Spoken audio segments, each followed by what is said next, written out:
Most welcome my student. कैसे हैं आप लोग? स्वस्थ हैं, मस्त हैं और व्यस्त हैं? कहो बेटा, व्यस्त क्या रहेंगे? जून की छुट्टी चल रही है तो जून की छुट्टी में व्यस्त रहेंगे। खूब मामा के यहाँ बुआ के यहाँ घूम रहे हैं, है ना? एंजॉय ले रहे हैं। ले लो बेटा एंजॉय। लाइफ के लिए एंजॉय भी जरूरी है, बट थोड़ा थोड़ा पढ़ना भी जरूरी है। आप जहां भी रहो, आप वीडियो देखते रहो, अध्ययन करते रहो और घर वापस आकर के इसका नोट बनाना शुरू कर दीजिएगा, है ना? देखो बेटा, आज का बेहतरीन वीडियो हम लोगों का है और आज के वीडियो में टॉपिक हम लोगों का क्या दिख रहा है? छोटी आंत में भोजन का पाचन।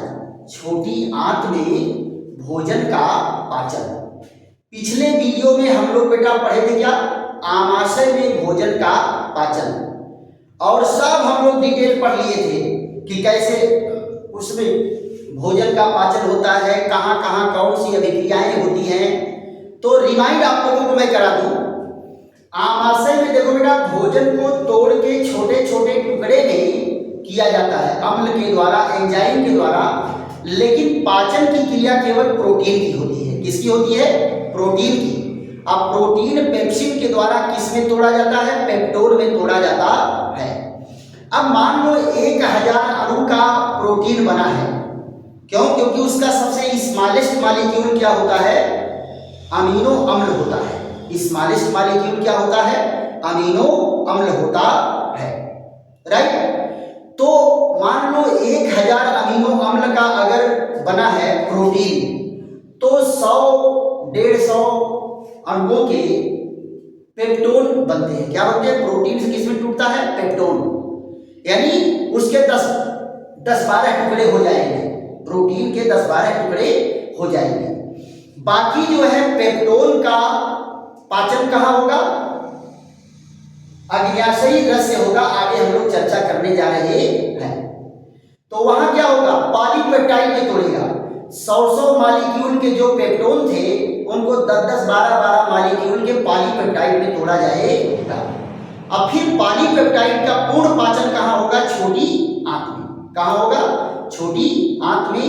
वहां से जो एंजाइम निकलेगा वो सारे अमीनो अम्ल को तोड़ तोड़ करके अलग कर देता है। तो देखो बेटा, छोटी आंत में पाचन की क्रिया जानने के पहले हम लोग जान लें कि जो कॉम्प्लेक्स फूड हमारा है वो फाइनली डाइजेस्ट होकर के किस रूप में पहुंचता है। क्लियर? तो यहां जरा देखो, पहला हमारा भोजन क्या है? कार्बोहाइड्रेट है। क्या है? कार्बोहाइड्रेट। हम लोग भोजन में बेटा सबसे ज्यादा कार्बोहाइड्रेट ही लेते हैं। तो कार्बोहाइड्रेट को किस रूप में लेते हैं? स्टार्च के रूप में। किसके रूप में लेते हैं? स्टार्च के रूप में। और ये स्टार्च क्या है? फाइनली डाइजेस्ट होकर के हमको किस रूप में आता है? ग्लूकोज के रूप में मिलेगा। और किसके रूप में मिलेगा? फ्रक्टोज के रूप में मिलेगा। और किसके रूप में मिलेगा? गैलेक्टोज के रूप में मिलेगा। ये बेटा इन छोटे छोटे अणुओं में टूट जाता है। दूसरा हमारा पोषक पदार्थ क्या है? प्रोटीन। क्या है? प्रोटीन है। तो प्रोटीन किसमें टूट जाता है? अमीनो एसिड में। फाइनली ये किसमें टूट जाता है? अमीनो एसिड में। अमीनो एसिड में। और तीसरा हमारा भोजन क्या है? लिपिड। हमारे लिपिड में कौन है? लिपिड में तेल घी वाले आ जाते हैं जी। जितना तेल घी मलाई वलाई खाते हो सब इसमें आ जाता है। ये फाइनली किसमें टूटता है बेटा? फैटी एसिड में टूटता है। और किसमें टूटता है? ग्लिसरीन में टूटता है। किसमें टूटता है? ग्लिसरीन में टूटता है, राइट? और उसके बाद जरा देखो, चौथे नंबर पर कौन है? Nucleic acid. न्यूक्लिक एसिड किसमें टूटता है बेटा? न्यूक्लिक एसिड टूटता है न्यूक्लियोटाइड में। न्यूक्लियोटाइड में टूटेगा और किस में टूटेगा, ये पेंटोज शुगर में टूटेगा। पेंटोज शुगर में टूटता है। पेंटोज शुगर में कौन आ जाएगा, राइबोज में और डीऑक्सीराइबोज में, राइबोज में और डीऑक्सीराइबोज में टूटेगा, है ना। और किस में टूटेगा, फास्फेट ग्रुप में टूटेगा। किस में टूटेगा, फास्फेट ग्रुप में टूटेगा। और किस में टूटेगा, नाइट्रोजीनस बेस। नाइट्रोजीनस बेस में कौन कौन है बेटा, नाइट्रोजीनस बेस में आपको 5 नाइट्रोजीनस बेस पढ़े हैं। पहला क्या है, एडीनिन। दूसरा क्या है, गुआनिन, एडेनिन गुआनिन। और क्या है, साइटोसिन। और उसके बाद क्या है, थाइमिन। और थाइमिन के बाद क्या है, यूरेसिल। ये 5 नाइट्रोजनीय समाक्षारों में टूटता है। फिर उसके बाद यहां जरा देखो, जल और कौन है, मिनरल। जल, मिनरल और क्या है बेटा, विटामिन। और क्या है, विटामिन।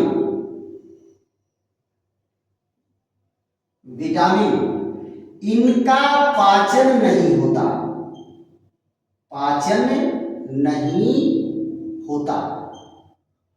इनका पाचन नहीं होता। ये क्या करते हैं बेटा, ये मिनरल और विटामिन, पानी तो मान लो अलग से आप लेते हो, मिनरल और विटामिन इन्हीं में पैक रहते हैं।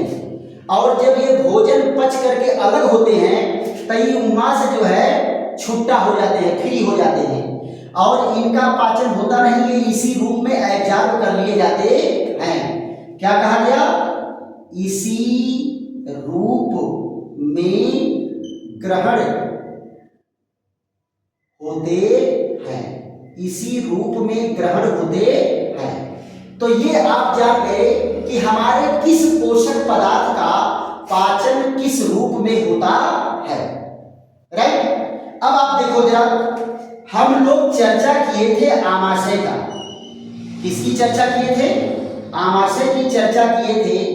इसका लास्ट वाला पोर्शन क्या था, लास्ट वाला पोर्शन था ये पाइलोरिक रीजन, पाइलोरिक रीजन था।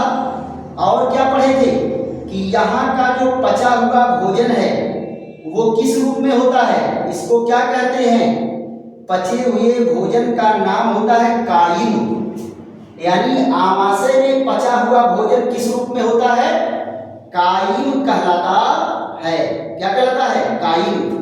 और जो मुंह से भोजन गया था उसको क्या कहते थे, बोलस। क्या कहते थे, बोलस। आमाशय में पचा हुआ भोजन लेई के समान होता है। कैसा होता है, लेई के समान। और कैसा होता है बेटा, यहाँ पचा हुआ भोजन कैसा होता है, अम्लीय। कैसा भोजन होता है, अम्लीय होता है। अब आप जरा यहां ध्यान दो, यहां से जो पतली नली निकलती है ये यू शेप में मुड़ जाती है। किस में मुड़ जाती है, यू शेप में या सी शेप में मुड़ जाती है। ये यू शेप में, सी शेप में जो मुड़ती है इसका क्या नाम है लल्ला, इसका नाम है ग्रहणी। काहे इसका नाम बेटा ग्रहणी पड़ा, क्यों, क्योंकि ये ग्रहण करने का कार्य करती है। इसका क्या नाम है, इसका नाम है ग्रहणी। क्या नाम है, ग्रहणी। ये यू आकार की जो नली है इसका नाम क्या है, ग्रहणी। और यहीं पर जरा देखो, यहां पर एक जो है ऐसे पत्ती के समान रचना जो है वो दिखती है। ये यहां देखो, इस तरह से ये रचना होती है। इस रचना को क्या कहते हैं, इसको कहते हैं अग्न्याशय। आधा न या शय। अग्न्याशय की अंग्रेजी क्या होती है बेटा? पैंक्रियाज। क्या अंग्रेजी होती है? पैंक्रियाज, है ना?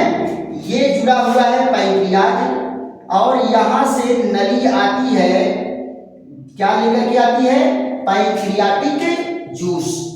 क्या लेकर के आती है? Pancreatic juice. इधर से तो बेटा पैंक्रियाटिक जूस को ग्रहण कर रहा है, इधर से क्या ग्रहण कर रहा है? काइल को ग्रहण कर रहा है।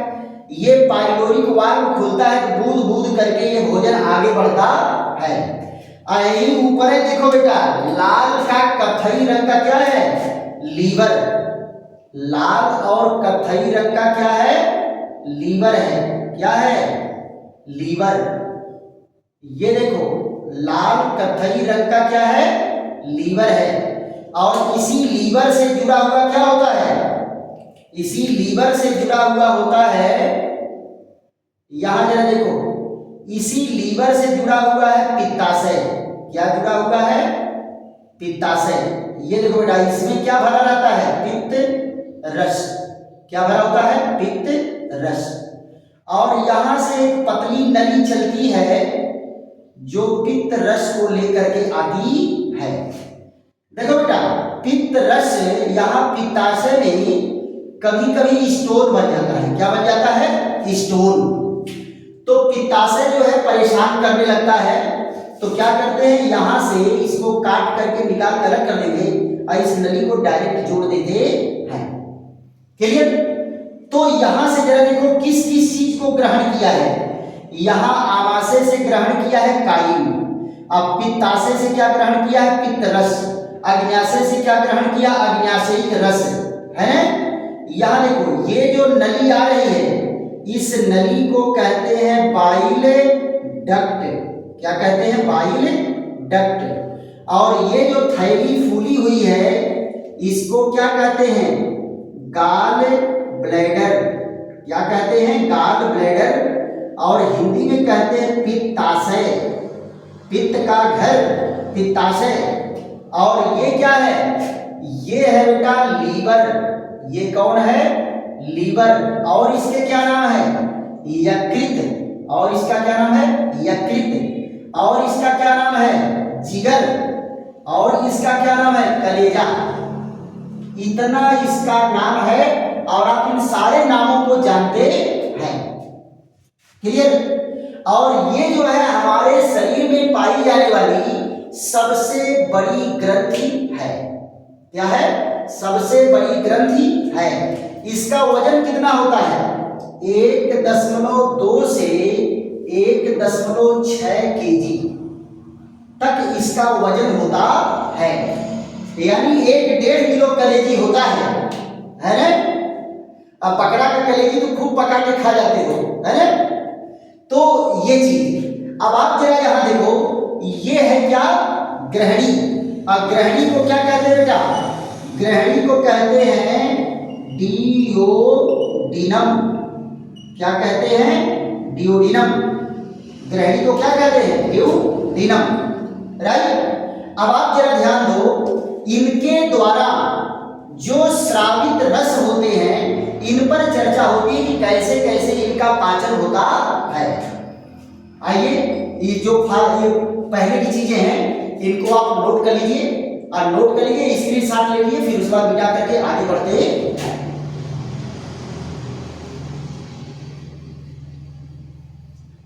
देखो बेटा, अब हमारे सबसे पहले हमारी आंख में क्या आ रहा है?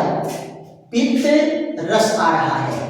तो पित्त रस के बारे में हम लोग चर्चा कर लेते हैं कि एक दिन में कितना पित्त हमारे शरीर में बनता है ना? तो हमारे शरीर में बेटा ये 500 मिलीलीटर से 1 लीटर तक पित्त रस बनता है। क्या बनता है? पित्त रस। अब आप जरा देखो, पित्त रस इतना बन करके हमारी आंत में कंटिन्यू मिलता रहता है। तो सबसे पहले हमारी आपकी चर्चा कहां से चलेगी? पित्त रस से। यहां देखो, पित्त रस।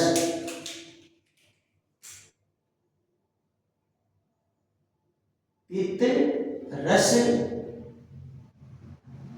जिसको कहते हैं क्या, बाइल जूस। क्या कहते हैं बेटा, बाइल जूस। बाइल जूस कहते हैं या सीधे इसे बाइल ही कह देते हैं। क्या कह देते हैं, बाइल कह देते हैं। क्लियर। इसकी मात्रा कितनी होती है, यहां जरा देखो, इसकी मात्रा कितना होगी, 1.2 से 1.6 लीटर प्रतिदिन। एक दिन में इतना जो है ये रहता है। ये इसकी प्रकृति कैसी होती है, इसकी प्रकृति होती है बेटा क्षारीय। प्रकृति कैसी होती है, क्षारीय होती है। इसका पीएच कितना होता है, पीएच होता है 7.6 से 8.6 के बीच। 7.6 से 8.6 के बीच इसका पीएच होता है। क्लियर। इसमें हरा रंग किसके कारण होता है, हरा रंग होता है बिलीबर्डिन के कारण। किसके कारण होता है, बिलीबर्डिन के कारण ये होता है हरा रंग। और इसका पीला रंग किसके कारण होता है, पीला रंग होता है बाइलिरुबिन के कारण ये पीला रंग होता है। तो इसका रंग कैसा होता है, यानी दोनों को मिला देंगे तो इसका रंग कैसा होता है, हरा पीला। कैसा रंग होता है बेटा, हरा पीला रंग होता है। स्वाद में कैसा होता है, ये कड़वा। स्वाद में कैसा होता है, कड़वा है ना। जैसे करेला की सब्जी होती है कड़वी, वैसे इसका स्वाद कैसा होता है, कड़वा होता है। राइट। अगर मान लो मुर्गा बनाते समय, काटते समय अगर ये बाइल डक्ट कहीं गाल ब्लैडर कट गया तो पूरे उसके मांस में वो हरा हरा जा करके मिल जाएगा और फिर पूरा मांस बेकार हो जाएगा। आप पकाओगे खाओगे तो आपको तीखा ही लगेगा स्वाद में। क्लियर। फिर यहां जरा देखो, ये बाइल जूस आकर के मिलता है तो आप जरा देखो, इनको एक्टिवेट करने वाला कौन है बेटा, एक्टिवेट करता है। एक्टिवेट कौन करता है, यहां देखिए, छोटी आंत से एक हार्मोन्स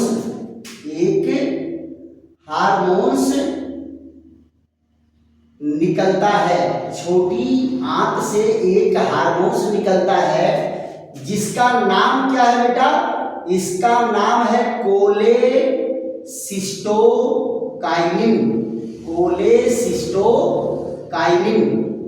ये जो हार्मोन्स है यहां से निकलेगा तो ये सूचना देगा, भैया काइल आ रहा है, जल्दी से इसको भेज। तो ये हार्मोन्स जाकर के इनको एक्टिवेट करेगा तो बाइल जूस यहां से निकलना शुरू कर देता है। इसको एक्टिवेट कौन करता है, छोटी आंत से एक हार्मोन्स निकलता है जिसका नाम है कोलेसिस्टोकाइनिन। और ये जो है वहां से एक्टिवेट करके बाइल जूस को निकालने में हेल्प करता है। अब यहां जरा देखो, पित्त रस के कार्य, इनके कार्य क्या है बेटा, पित्त रस के कार्य, पित्त रस के कार्य। यहां देखो, पित्त रस करता क्या है, यहां देखो 3 काम करेगा मुख्य रूप से। पहला कार्य क्या है, भोजन को क्षारीय बनाता है। क्या करता है, भोजन को अम्लीय माध्यम से किस माध्यम में चेंज कर देगा, क्षारीय बनाता है। भोजन को क्षारीय क्यों बनाता है बेटा, क्योंकि अग्न्याशय रस से निकलने वाले जो एंजाइम हैं वो अम्लीय माध्यम में काम करते ही नहीं है। तो ये क्षारीय है तो पहले भोजन को ये क्षारीय बनाएगा, दूसरे यहां से निकलने वाला रस भी क्षारीय होता है तो ये भी इनको क्षारीय बनाने का प्रयास करता है। दूसरा काम क्या करता है, यहां जरा देखो, भोजन को सड़ने से बचाता है, भोजन को सड़ने से बचाता है, भोजन को सड़ने से बचाता है। और तीसरा कार्य क्या करता है, तीसरा कार्य करता है भोजन के साथ आए, भोजन के साथ आए जीवाणु व विषाणु, जीवाणु व विषाणु को नष्ट करता है, जीवाणु व विषाणु को नष्ट करता है, राइट। और दूसरी चीज, चौथा कार्य क्या करता है, वसा का पायसीकरण, वसा का पायसीकरण, वसा का पायसीकरण यानी इमल्सिफिकेशन, इमल्सिफिकेशन करता है। देखो बेटा करता क्या है, ये वसा को फेंट करके उनको छोटे छोटे, बड़े बड़े अगर ग्लोब्यूल्स आ रहे हैं तो उनको छोटे छोटे कण के रूप में इतना फेंटता है कि दूध की तरह से सफेद हो जाता है। देखो बेटा इमल्सन क्या होता है, इमल्सन बनाने का प्रैक्टिकल तो आप लोग भी कर सकते हो। आप तेल थोड़ा सा ले लीजिए, कड़ू का तेल, कौनो तेल ले लीजिए पानी में, और उसको मथानी लेकर के खूब तेजी से मथो तो दूध की तरह से सफेद विलियन बन जाएगा, नहीं बन जाएगा? तो वो क्या होता है, पायस, उसी को क्या कहते हैं, पायस। और इस प्रक्रिया को क्या कहते हैं, इमल्सीकरण, है ना। तो ये इमल्सीकरण द्वारा क्या करता है, वसा को छोटे छोटे टुकड़ों में तोड़ देता है। तो क्या करेगा ये, वसा का पाचन करेगा। तो एक क्वेश्चन आप लोगों को आता है कि उस रासायनिक पदार्थ का नाम बताइए जो एंजाइम तो नहीं है लेकिन पाचन का कार्य करता है। तो कौन है, पित्त रस। पित्त रस में बेटा एंजाइम नहीं है, ये स्वयं एंजाइम नहीं है लेकिन वसा के पाचन में सहयोग करता है। और दूसरी याद करने वाली चीज है कि पित्त रस को आने के लिए एक्टिवेट करने वाला हार्मोन क्या है, कोलेसिस्टोकाइनिन। कौन है, कोलेसिस्टोकाइनिन, राइट। इसके बाद जो है इनको फट से नोट करिए। उसके बाद चर्चा हम किस पर करते हैं, इस पर चर्चा करते हैं अग्न्याशय रस पर। अग्न्याशय रस बेटा क्या है, अग्न्याशय जो है दोहरे ग्रंथ के रूप में कार्य करता है। किसके रूप में कार्य करता है, डुअल ग्रंथ, डबल ग्रंथ के रूप में कार्य करता है। कौन, एंडोक्राइन और एक्सोक्राइन दोनों की तरह व्यवहार करता है। तो इनको आप लोग जो है नोट कर लीजिएगा, वीडियो रोक रोक करके नोट करिएगा, तभी कहीं कोई प्रॉब्लम नहीं है। इसके बाद जो है हम लोगों का किस पर चर्चा चलेगा, अग्न्याशय रस पर चर्चा चलेगा, है ना, अग्न्याशय रस। अब जरा ध्यान दो, अग्न्याशय रस, यहां अग्न्याशय रस, अग्न्याशय रस को क्या कहते हैं, पैंक्रियाटिक जूस, पैंक्रियाटिक जूस। अग्न्याशय रस को क्या कहते हैं, पैंक्रियाटिक जूस कहते हैं, राइट। अब पैंक्रियाटिक जूस में क्या क्या पाया जाता है ना, क्या क्या पाया जाता है और किस किस चीज का पाचन करता है। यहां जरा देखो, यहां से जो एंजाइम निकलते हैं उस एंजाइम को क्या कहते हैं, ALT, क्या कहते हैं बेटा, ALT। तो यहां देखो क्या है, यहां T से क्या है, ट्रिप्सिन, क्या है, ट्रिप्सिन। ट्रिप्सिन क्या करता है बेटा, ये देखो जो वहां पर प्रोटीन किस रूप में पच गया था, पेप्टोन के रूप में। आमाशय से प्रोटीन किस रूप में पच गया था, पेप्टोन के रूप में। तब पेप्टोन को किस में तोड़ देता है, पेप्टोन को तोड़ देता है पॉलीपेप्टाइड में। पॉलीपेप्टाइड में। अगर मान लो यहाँ ये 100 अमीनो एसिड का टुकड़ा है तो ये 10 से 12 अमीनो एसिड के टुकड़े में टूट जाता है। किसमें टूट जाता है? अमीनो एसिड के टुकड़े में टूट जाता है, तो इसको क्या कहते हैं? पॉलीपेप्टाइड। यानी प्रोटीन आमाशय से पच के किस रूप में आया था? पेप्टोन के रूप में। उसको किस रूप में तोड़ दिया? पॉलीपेप्टाइड के रूप में तोड़ दिया। दूसरा यहां देखो क्या है, दूसरा है लाइपेज। कौन है? लाइपेज। लाइपेज क्या करता है? ये वसा का पाचन करता है। किसका पाचन करेगा? वसा का पाचन करेगा। क्लियर? और यहां पर जरा देखो, ये क्या है? ये है एमाइलेज। क्या है? एमाइलेज। एमाइलेज किसका पाचन करता है? कार्बोहाइड्रेट का।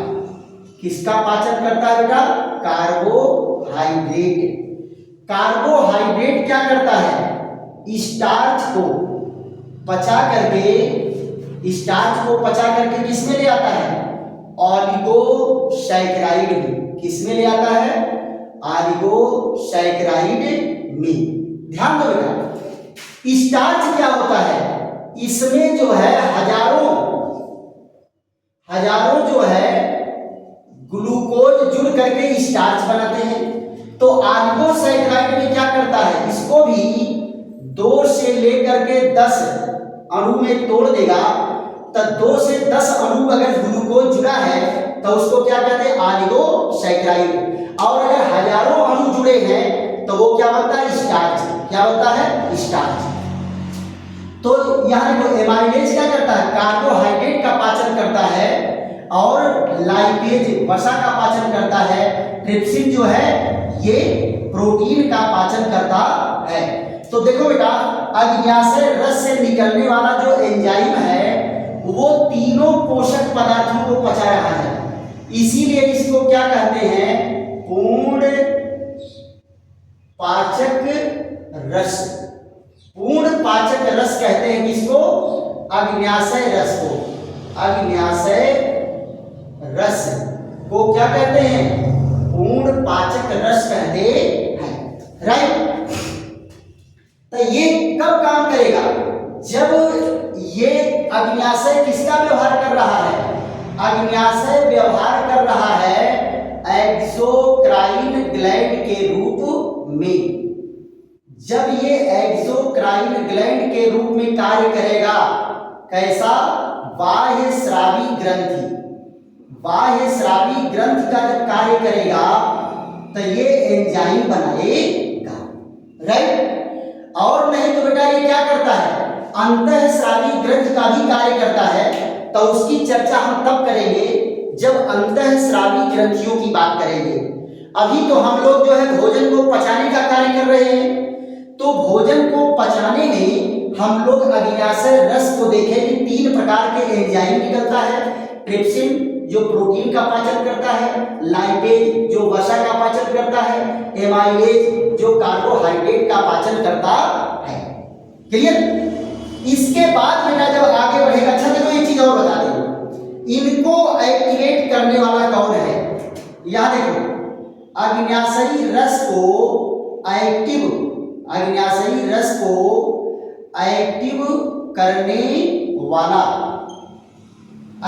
करने वाला कौन है? ये इंपॉर्टेंट चीज है, आपको याद करने लायक है। क्या कहेंगे? छोटी आंत से निकलने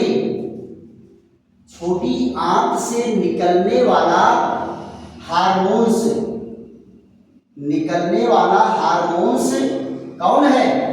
ये है सिक्रीटिन हार्मोन्स निकलता है जो एक्टिवेट करता। देखो बेटा, हरदम नहीं पैंक्रियाटिक जूस बन के खाना रहबे नहीं करेगा तो खाली जूसवे आएगा निकल करके पित्तवे खाली आएगा। अरे खाना रहना चाहिए, काम किस पर करेगा? तो जब यहां से भोजन चलेगा तो इसकी दीवारें सिक्रीटिन को, हार्मोन्स को स्रावित करेंगी और वो जाकर के ब्रेन को एक्टिवेट करेगा। अब ब्रेन आदेश देगा इनको, चल, है ना, जूस ले लेकर के चल, भोजन आ रहा है, पचाना है उसको, भोजन को पचाना है। तो आप जरा देखो, पित्त रस को कौन एक्टिवेट किया? कोलेसिस्टोकाइनिन। वो हार्मोन कहां से निकला? छोटी आंत से। और इसको कौन एक्टिवेट किया? सिक्रेटिन। और सिक्रेटिन को कौन एक्टिवेट निकाला? छोटी आंत से ये भी निकला। ये दोनों हार्मोन्स दोनों अंगों को एक्टिवेट करते हैं अपने रस को स्रावित करने के लिए, राइट। तो ये बेटा है ड्यूडिनम। ड्यूडिनम में इतने कार्य होते हैं।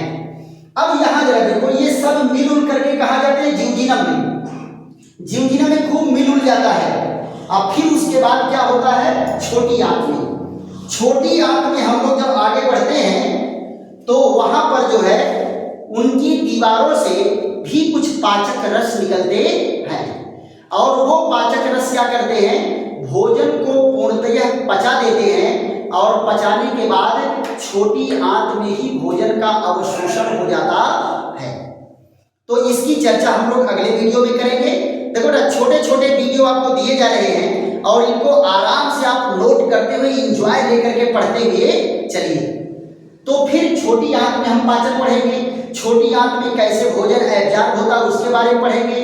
फिर बड़ी आंत में क्या प्रक्रिया होगी, फिर मल कैसे बन करके शरीर से बाहर निकलेगा, इन सारी चीजों पर हमारी चर्चा होगी।